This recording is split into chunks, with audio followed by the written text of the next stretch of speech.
আসসালামু আলাইকুম সবাইকে। আই হোপ সবাই অনেক ভালো আছেন।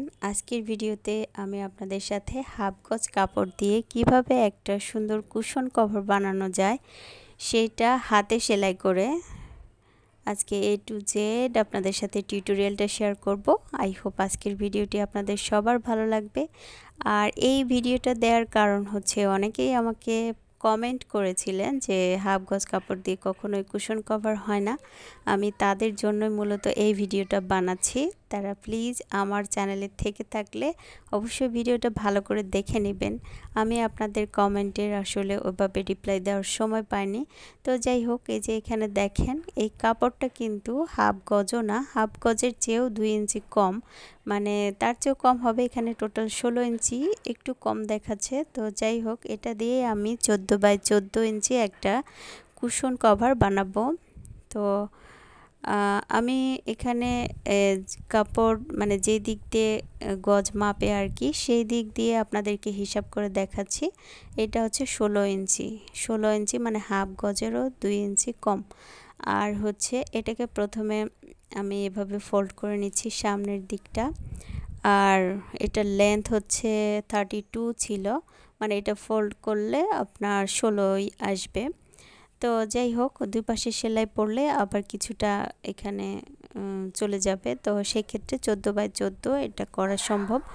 তো এই যে এখানে 5.5 ইঞ্চি পরিমাণ কাপড় আমি ফোল্ড করে নিয়েছি সামনের দিকে।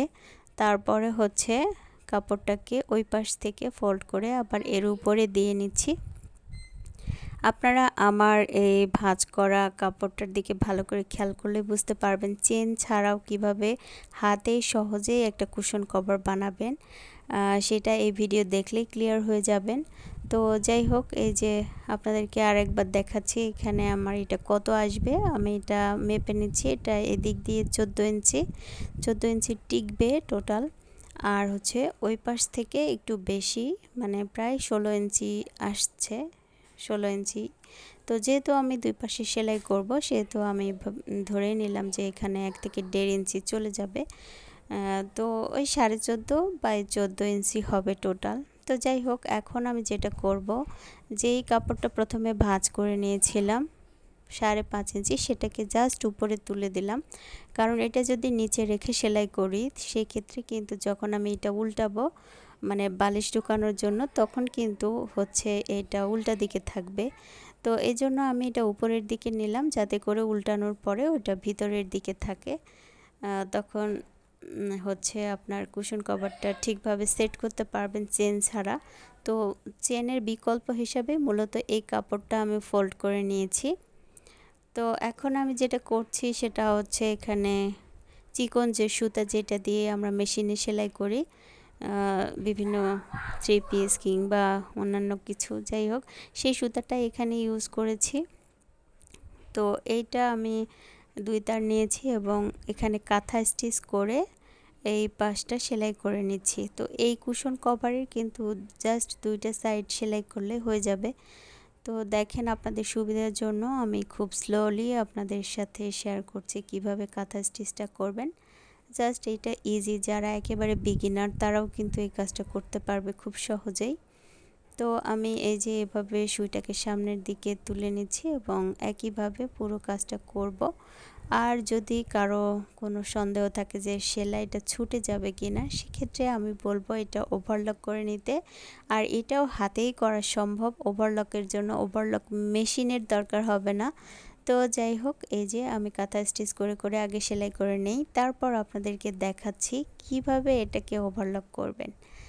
তো আমি যেহেতু বলেছি এই কুশনের A to Z আমি আপনাদের সাথে শেয়ার করব, তাহলে তাই শেয়ার করব। তো যাই হোক, আজকে যারা প্রথম আমার চ্যানেলটি ভিজিট করছেন, তারা প্লিজ আমার চ্যানেলটি সাবস্ক্রাইব করে রাখবেন। আর আমার ভিডিওগুলো ভালো লাগলে অবশ্যই একটা লাইক দিয়ে আমার ফুল ভিডিওটি কন্টিনিউ করার চেষ্টা করবেন। তো এই যে এখন আমি যেটা দেখাচ্ছি, এটা হচ্ছে ওভারলক করার সিস্টেম। এটা খুবই ইজি। জাস্ট আমি অল্প একটু ওভারলক করে দিব শেষের দিকে, যাতে করে কখনো সেলাইটা না খুলে যায়। আর হাতে করা সেলাই এমনিতেই কিন্তু স্ট্রং হয়। তো এই তো সেলাইটা আমি সুইটাকে উপরের দিকে তুলে নিয়ে জাস্ট সুতাটাকে সুইয়ের সাথে ঘুরিয়ে নিলেই ওভারলক তৈরি হয়ে যাবে। খুবই ইজি একটা সেলাই। এটাকে ব্ল্যাঙ্কেট স্টিচ বলে। তো যাই হোক, এই যে দেখে নেন কিভাবে করছি। আর অনেকেই আসলে আমাকে এই হাফ গজ কাপড় নিয়ে কুশন কভার হয় সেটা শোনার পরে আমার ভিডিওতে এমনভাবে কমেন্ট করেছেন, মনে হয়েছে যে আমি আসলে মিথ্যে কথা বলেছি। আপনারা সেলাইটা একটু দেখে দেখে বুঝে নেবেন প্লিজ। তো তাদের উদ্দেশ্যে বলছি, আসলে আমি মিথ্যে বলে ভিউ কামানোর মানুষ না। আমি আমার এক্সপিরিয়েন্স থেকে যেটুকু জানি আপনাদের সাথে সেইটুকুই শেয়ার করি। আর আমি চাই যে এটা যদি আপনার কোনো কাজে লাগে তাহলে সত্যি আমার খুব ভালো লাগবে ব্যক্তিগতভাবে। তো আমি মানুষের উপকারের জন্যই মূলত ভিডিওগুলো দেই। এখানে যদি কেউ খারাপ মন্তব্য করেন সেক্ষেত্রে আমার খারাপ লাগে। তো যাই হোক, সেটা হয়তো আপনাদের কোনো ব্যাপার না। তো আমি একটা রিকোয়েস্ট করব যে সব কিছু জেনে বুঝে তারপরে আসলে কারো ভিডিওতে কমেন্ট করা উচিত। তো তারপরেও আপনাদেরকে অসংখ্য ধন্যবাদ আমার ভিডিও দেখার জন্য। তো এই তো আমি এখন আপনাদের সাথে শেয়ার করছি যে এটা উল্টানোর পরে কেমন হবে। আমি দুই পাশে কিন্তু এটা সেলাই করে এই যে উল্টিয়ে নিলাম। তো নেওয়ার পরে যে এই কেমন দেখতে হয় সেটা আপনাদের সাথে শেয়ার করছি এখন। আর এই কর্নারগুলো একটু ভিতরের দিকে থাকে, তো এটাকে একটা পেন্সিল কিংবা কেচি দিয়ে ভালো করে একটু উঠিয়ে নিলেই কিন্তু এটা খুবই সুন্দর দেখাবে। তো এই তো আমি একটা পেন্সিল দিয়ে চেষ্টা করছি কর্নারগুলো একটু ভালো করে আর কি তোলার জন্য। তারপরে আপনাদেরকে দেখাবো যে কুশন ঢুকানোর পরে এটা আসলেও সেট হয় কিনা, আর কত বড় কুশনের মধ্যে আপনারা ঢুকাতে পারবেন। তো এই তো, আর এটা যদি একটু আয়রন করে নেওয়া যায় তাহলে আরও বেশি সুন্দর হবে। তো যাই হোক, আয়রন আর করলাম না, আপনাদের সাথে এখন শেয়ার করব যে এটার ভেতরে কত সাইজের কুশন ঢুকানো যাবে আর কিভাবে ঢুকাবেন। তো আমি হচ্ছে যে আপনাদেরকে একটু ভালো করে দেখাচ্ছি যে যেটা সেলাই করেছি সেটা কিনা, এটা নিয়ে আবার হয়তো আপনারা কমেন্ট করে বসে থাকবেন। এজন্য ভালো করে দেখালাম যে আমি যেটা সেলাই করলাম সেটাই আসলে। সেলাইটা দেখলেই নিশ্চয়ই বুঝতে পারবেন, সেজন্য ভিতরের সেলাইটা আর একবার দেখিয়ে দিলাম।